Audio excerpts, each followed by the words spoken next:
Bismillahirrahmanirrahim. Assalamualaikum warahmatullahi wabarakatuh. Alhamdulillahirrahmanirrahim. Kita bisa bertemu kembali di mata pelajaran farmakognosi. Kali ini kita ada di bab tentang menganalisis sediaan ekstrak, di mana nanti yang akan kita bahas yang pertama adalah tentang pengertian ekstrak, tahapan ekstraksi, cara pembuatan ekstrak, contoh sediaan ekstrak, dan juga standarisasi ekstrak. Yang pertama adalah pengertian ekstrak. Menurut Farmakope Indonesia edisi 4, ekstrak adalah sediaan pekat yang diperoleh dengan mengekstraksi zat aktif dari Simplicia nabati atau hewani menggunakan pelarut yang sesuai. Kemudian, semua atau hampir semua pelarut diuapkan, dan massa atau serbuk yang tersisa diperlakukan sedemikian rupa hingga memenuhi baku yang telah ditetapkan. Ekstrak cair adalah sediaan cair Simplicia nabati yang mengandung etanol sebagai pelarut atau sebagai pengawet atau sebagai pelarut dan pengawet. Jika tidak dinyatakan lain pada masing-masing monografi, tiap mililiter ekstrak mengandung bahan aktif dari 1 gram yang memenuhi syarat. Ekstrak cair dapat dibuat dari ekstrak yang sesuai. Cara pembuatan ekstrak bermacam-macam, tetapi sebagian besar ekstrak dibuat dengan cara perkolasi. Cara penyaringan yang lain adalah ada maserasi, infudasi, dan juga bisa dengan sokletasi. Tahapan ekstraksi. Ekstraksi adalah kegiatan kandungan kimia yang dapat larut sehingga terpisah dari bahan yang tidak dapat larut dengan pelarut cair. Simplicia diekstraksi mengandung zat aktif yang dapat larut seperti alkaloid, glikosida, flavonoid. Minyak atsiri juga mengandung zat yang tidak dapat larut seperti serat, karbohidrat, protein, dan lain-lain. Senyawa aktif terdapat di dalam Simplicia dapat digolongkan ke dalam golongan minyak atsiri, kemudian alkaloid, glikosida, flavonoid, dan lain-lain.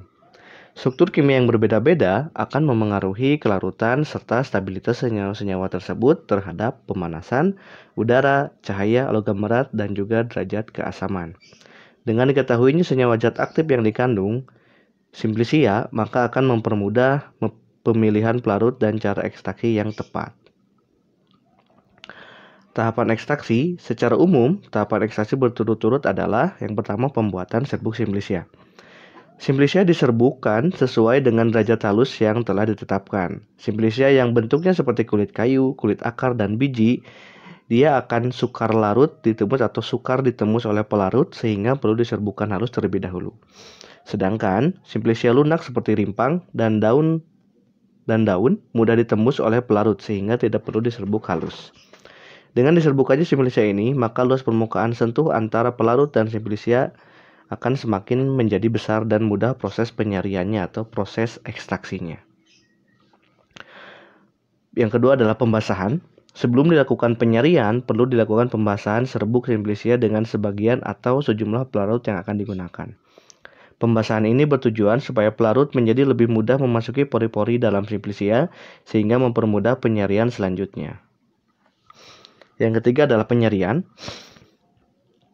Tahap penyaringan perlu memerhatikan sifat dari zat aktif yang terkandung dalam Simplicia, selain zat-zat lainnya seperti adanya pati dan protein.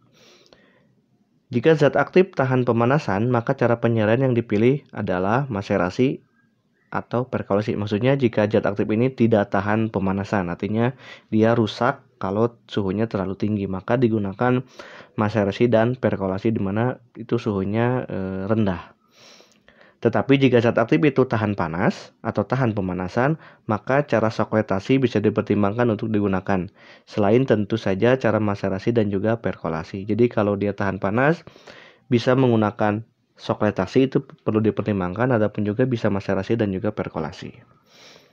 Pada tahap penyaringan, faktor-faktor yang mempercepat proses difusi akan mempercepat proses penyaringan, seperti faktor suhu dan pengadukan.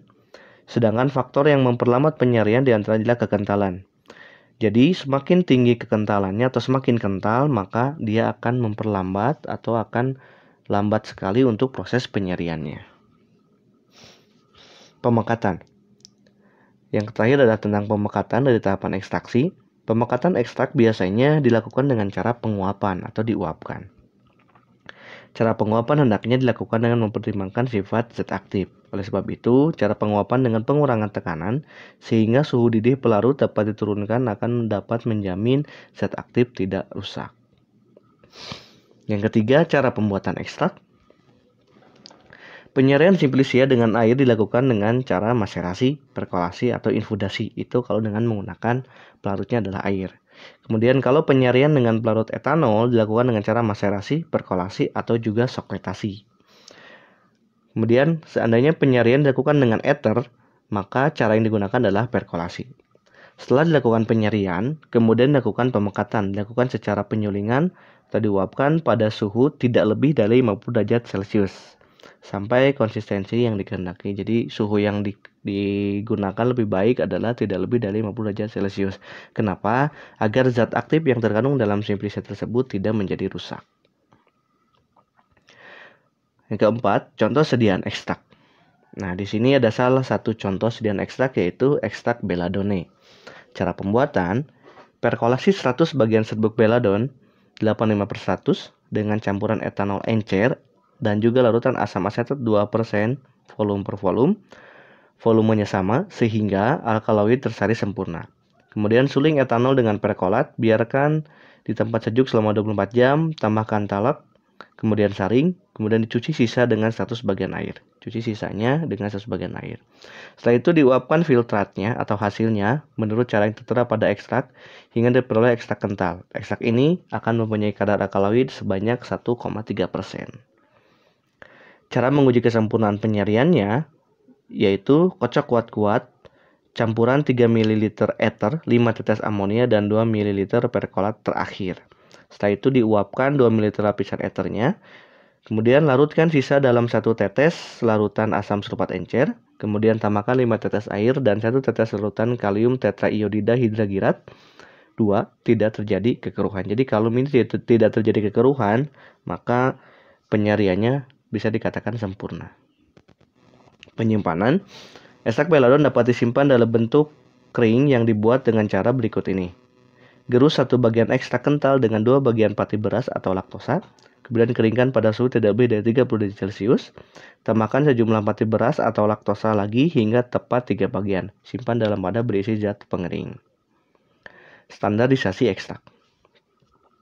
Sejalan dengan banyaknya sediaan obat tradisional yang beredar, baik dalam bentuk jamu, obat herbal terstandar, atau fitofarmaka, yang bahan bakunya adalah ekstrak tumbuhan obat, maka upaya melakukan standarisasi ekstrak mutlak dilakukan. Pemerintah telah menerbitkan pedoman yaitu parameter standar umum. Ekstrak tumbuhan obat yang diputuskan berdasarkan Kepmenkes nomor 55-Menkes-SK-1-2000. Pedoman ini dikeluarkan dalam rangka meningkatkan mutu, keamanan, dan kemanfaatan obat tradisional. Parameter mutu ekstrak berupa parameter non-spesifik dan juga parameter spesifik. Sedangkan parameter non-spesifik meliputi susut pengeringan, bobot jenis kadar air, kadar abu, sisa pelarut, residu pestisida, cemaran logam berat, dan cemaran mikroba. Logam berat berbahaya terutama Hg, Pb, dan Cd. Kemudian cemaran mikroba diuji dengan melakukan uji angka lempeng total, uji angka nilai duga terdekat coliform, uji angka kapang kamir, dan uji aflatoksin. Sedangkan parameter spesifik meliputi identitas yang meliputi nama ekstrak, nama latin tumbuhan, bagian tumbuhan yang digunakan, serta lokasi tumbuh. Kemudian senyawa identitas atau senyawa penanda atau senyawa marker. Kemudian organoleptis meliputi bentuk, warna, bau, dan juga rasa. Kemudian senyawa terlarut dalam bro tertentu dan juga pola kromatogram. Alhamdulillah, materi untuk penganalisis sediaan ekstrak sudah selesai. Jazakumullah khair, mudah-mudahan bermanfaat. Wassalamualaikum warahmatullahi wabarakatuh.